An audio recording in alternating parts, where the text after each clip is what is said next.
भव्य राम दरबार बना रहे हैं। वहाँ पे 14 फीट की आकर्षक उनकी प्रतिमा भी हम लोग लगा रहे हैं। प्रभु राम की 14 फीट का हनुमान जी का प्रारूप बनाया गया है और भव्य राम दरबार भी बनाया जा रहा है। और दिल्ली हरिद्वार के कलाकारों को तो वहाँ नाट्य मंचन भी होगा, भव्य आयोजन होगा। 500 वर्ष के बाद जिस तरह प्रभु राम अपने घर वापस हुए हैं, उसी तरह हम लोग इसको पहली रामनवमी मानते हुए उनके घर वापसी के बाद इसको भव्य तरीके से मनाने का चंद्रशेखर आज़ाद दुर्गा पूजा समिति ने निर्णय किया है। हमें लगता है हम सनातनियों को ये कार्यक्रम बहुत अच्छा लगेगा। रांची शहर की जनता को और आसपास के जो भी लोग आते हैं रामनवमी में शहर में, रामनवमी की शोभा यात्रा में, उनका चंद्रशेखर आज़ाद दुर्गा पूजा स्वागत करती है। और आप आइए और भव्य कार्यक्रम का आनंद लीजिए।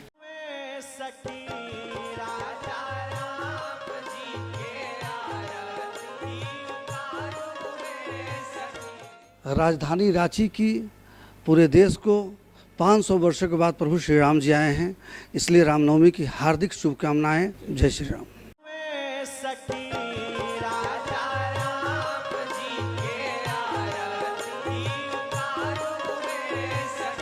का रामनवमी बहुत ही हर्षोल्लास के साथ मनाने का लोग निर्णय लिया है, क्योंकि सनातन धर्म के 500 वर्षों की लड़ाई के बाद ये हमारा अयोध्या में भव्य राम मंदिर बन सका है और पूरे जोशो खरोश से इस पर पूरे हिंदुस्तान भर में, उसी प्रकार रांची में भी पूरे जोशो खरोश के साथ रामनवमी बनाने का निर्णय लिया गया है और इसमें हम सभी आदमी पूरा बढ़ चढ़ कर भाग लेंगे। रामनवमी के अवसर पर भारतीय जनता पार्टी रांची महानगर की ओर से हम रांची वासियों को बहुत बहुत शुभकामना देते हैं, बधाई देते हैं।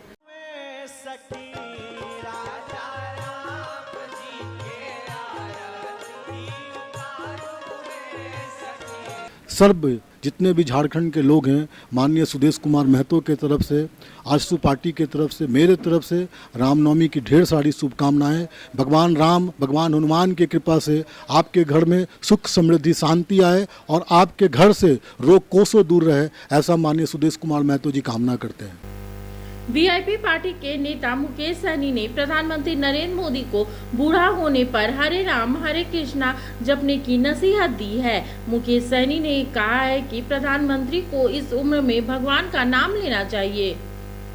करोड़ युवा को नौकरी देने का काम वादा किया था, क्या वादा पूरा हुआ? आपने 2014 में उनको लाया, लेकिन उन्होंने इतना झूठ बोला। आपने 2019 में आपने बदला नहीं, कहीं ना कहीं आपका गलती है साथियों, आपका गलती है। आपने कहा एक बार और देख लेते हैं। इस उम्र में लोग खटिया पर बैठकर हरे रामा हरे कृष्णा कहता है, लेकिन मोदी जी क्या कहते हैं कि देश की जनता हमको तीसरी बार मौका दीजिए, हम फिर से प्रधानमंत्री बनना चाहते। आप सभी को चुनावी सभा में हम लोग उपस्थित हुए हैं। ये सिर्फ चुनावी सभा नहीं है, ये खास करके पिछड़ा, अति पिछड़ा, दलित, ऐसे वर्ग के जिसको हक अधिकार नहीं मिल रहा है, उसकी आजादी की लड़ाई है साथियों।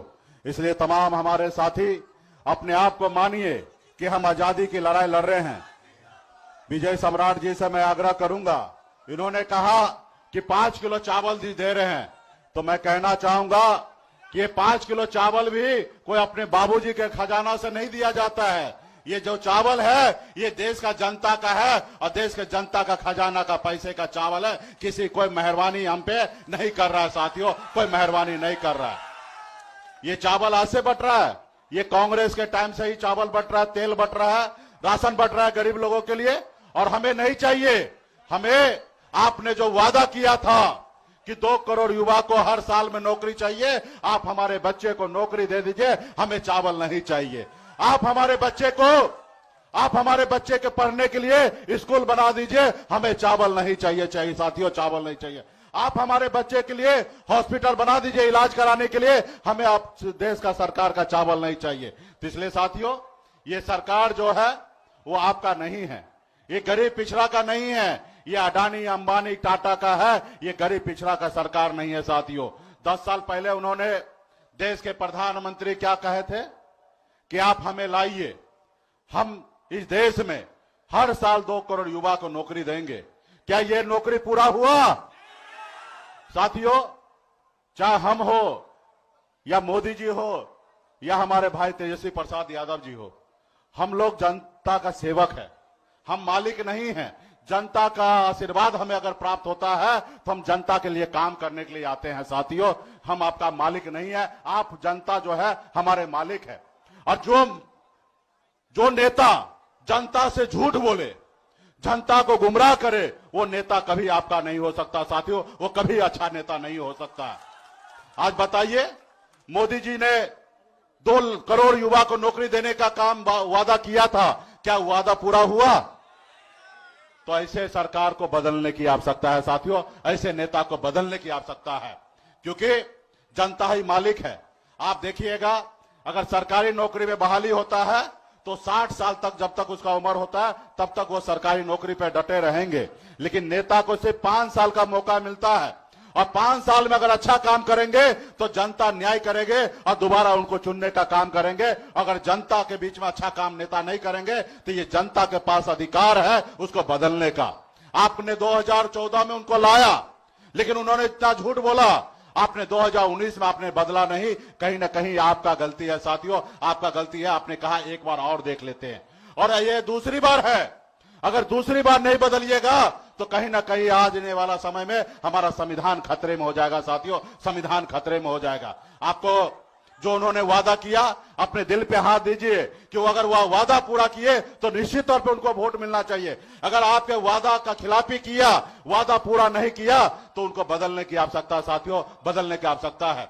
आज मोदी जी देखिए, 75 साल की उम्र हो गया। इस उम्र में लोग खटिया पर बैठकर हरे रामा हरे कृष्णा कहता है, लेकिन मोदी जी क्या कहते हैं कि देश की जनता हमको तीसरी बार मौका दीजिए, हम फिर से प्रधानमंत्री बनना चाहते। अब बताइए, 75 साल की उम्र में तीसरी बार मौका चाहिए, लेकिन उन्होंने हमारे देश के युवा के साथ कैसा खिलवाड़ किया।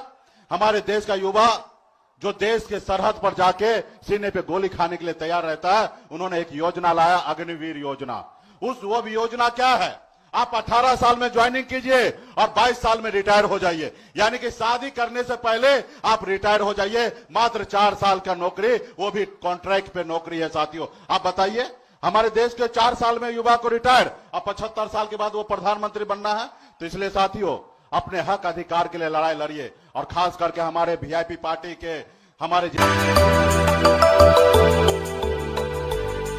मिनी लंदन, मैक्लुस्कीगंज, प्रकृति की गोद में बसा ड्रीम डेस्टिनेशन आपका कर रहा है इंतजार। आइए अपने यादगार लम्हों को बिताइए ड्रीम डेस्टिनेशन में। राजधानी रांची से महज 50 किलोमीटर दूर आपका अपना ड्रीम डेस्टिनेशन।